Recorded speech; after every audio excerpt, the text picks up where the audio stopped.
Israel's war in Gaza has entered a turbulent new phase. The IDF and Hamas are trading accusations of breaching the fragile ceasefire.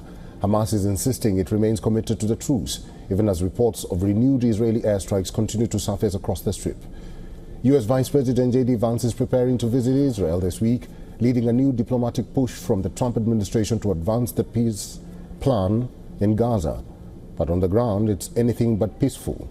Hamas continues its deadly retaliations, fighting to reclaim pockets of territory lost during the Israeli offensive. Israel says Hamas launched multiple attacks against IDF in Gaza, resulting in a breach of the ceasefire in the Strip. Following the violation of the ceasefire, Netanyahu convened a consultation with the defense minister and security chiefs. According to the official statement, he ordered strong action against Hamas targets in the Strip.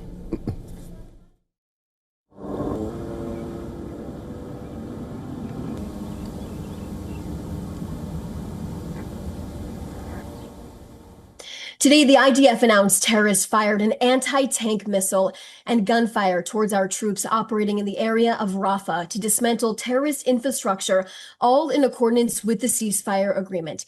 Now, in response, the IDF began striking in the area to eliminate the threat.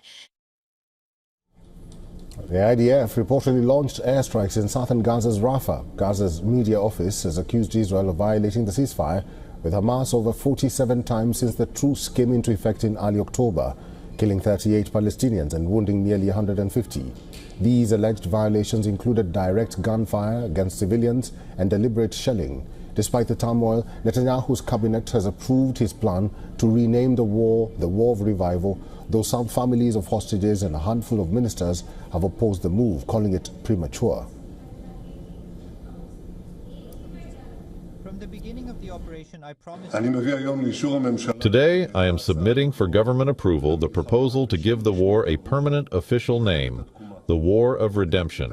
At the end of 2 years of continuous fighting, we remember how we started. We rose up from the terrible disaster of October 7th.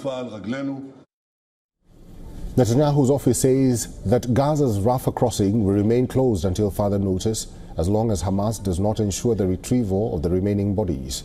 Netanyahu has also warned that the war in Gaza would not be over until Hamas was disarmed and the territory demilitarized.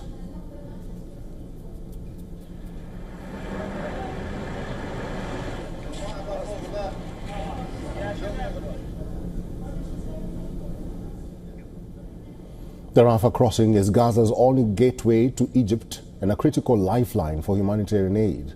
The closure of Rafah cuts off vital supplies of medicine, fuel and food for Gaza's already strained population, adding to the sense of desperation inside the Strip. Every gallon of fuel, every shipment that enters Gaza depends on that gate staying open.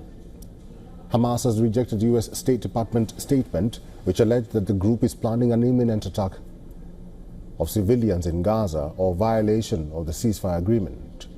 The group has called the claims baseless and politically motivated. Earlier this week, President Trump had warned Hamas over the killings of civilians.